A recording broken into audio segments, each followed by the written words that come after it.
it. So he accuses them of a very deep cynicism. And he's trying to make the same point you're making, which is that you're not supposed to worship the static doctrines of men as if they're religious doctrines, and that there's something in the transformation process that isn't encapsulated in the, say, in the letter of the law.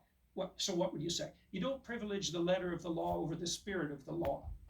And I think part of what the genuine religious enterprise is the attempt to identify what that spirit is, that dynamic spirit. And I think that can be done. I think, and it has an affinity, for example, with this idea that it's incumbent on you to voluntarily confront the tragedy and malevolence of life, and that if you do that, it will transform you. And we know that clinically. Like, all the different schools of psychotherapy converged on a few realizations.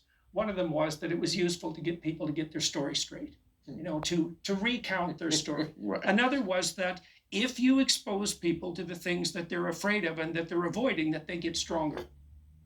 That works. That's how you help people overcome anxiety, for example, social anxiety. It's also the fundamental mechanism of learning, is to put yourself on the edge of disaster and dance there, and that expands you. G. Gordon Liddy once said that he was afraid of lightning, so he tied himself to a tree during a storm.